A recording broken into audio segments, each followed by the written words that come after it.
clear tu zong te in zawa in chibai ka buk le vek chuni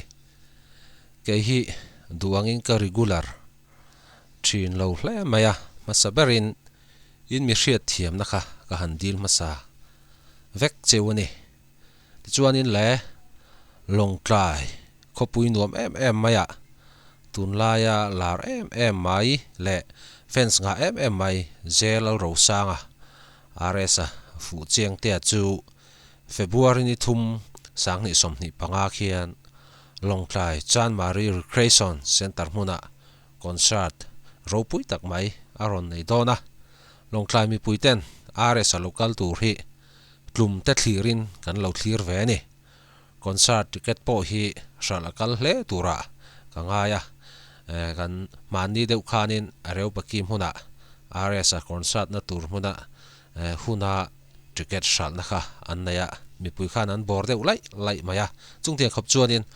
Lawngtlai khomi puiten aresa local tur hi nichina kan soyang khanin tlum te thlirin kan lo thlir ve ni ti chuanin aresa concert zana zai tur te hi mercy rem sang muani ani hi Lawngtlai zai thiam ania ti chuan zai thiam em mai mik khan poka zai don poka ti chuanin ticket a hi ka han soi lo longa ticket a hi VVIP hi cheng sang ni ani dona ti chuanin VIP kha om sang le a cheng sang khat ani dona ti chuanin general ticket a hi cheng zan hi ani don pokani RS concert nei na tur hmun a hi Lawngtlai Chan Marie Recreation Center hmun ania he Lawngtlai Chan Marie Recreation Center hmun omna hi Lawngtlai khopui dai de uleka oma wangin nge phai vo hun tenia Lawngtlai hi abikin January le February thla hi avot em maya tuna po hianin avot tha angreng khop maya RS hi Lawngtlai a local nga in karing lova kalpo local to thut mai thaya concert tura ron kal don ani kha chuanin thomna lum lampang te po kha lo keng tam ta se asualin arin om lovani tin a concert nei na tur hmun Chan Marie Recreation Center hmun a khu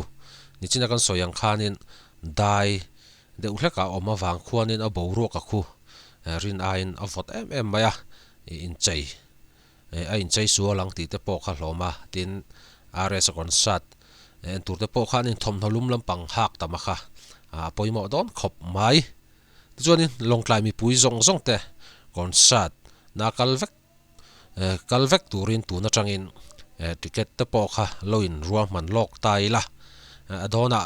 ticket chu ka lei mayang kakat mayang ti kan om ni kha chuanin adona tak kha chuanin ticket kha aras to dona ticket a full ti kha a om palang ti kha a hloma chu wang chuanin eng tiklai pon ticket a hi akat thei ranga adon tak kat lovin tu na tanga loin kat loka kha a poina kha om mi lovani aresa boruak neilen zia le lar zia chu kan hria hei Lawngtlai kan van nei khop maya anung chungin ti teng anung chung ngai main RS a mu theina hun tha kan nei don ania Lawngtlai mi puiten Lawngtlai mi puite pialama Lawngtlai district te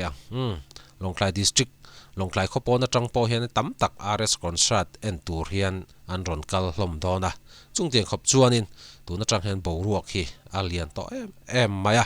ticket a kha ichang lo palang ti kha ka hlau pui si che chuwang chuanin a rang thayang barin nak tuka areu bakim huna lo vakal la ticket te pokha lo kat lok sa la ti kha ka du khop mai ti chuanin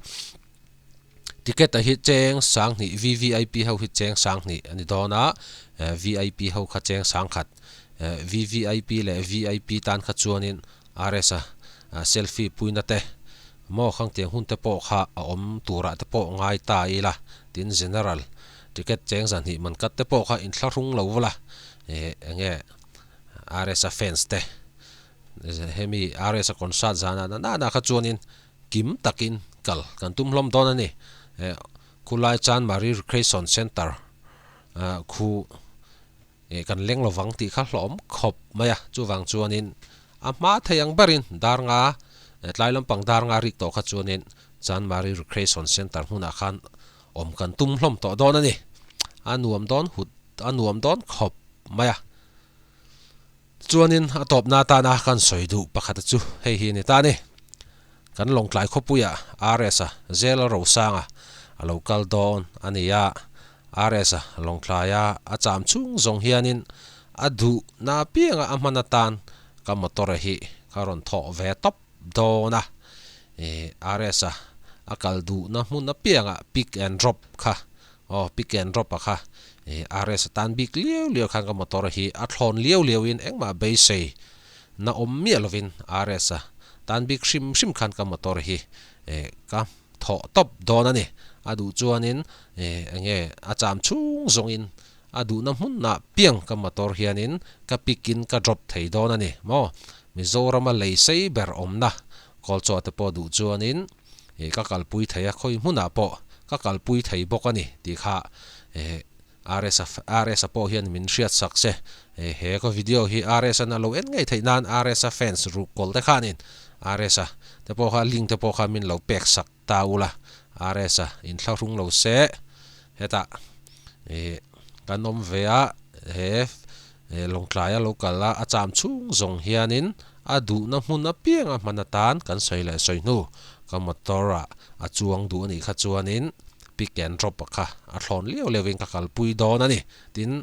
a thlen na hmun atanga a concert na tur hmun thleng po kha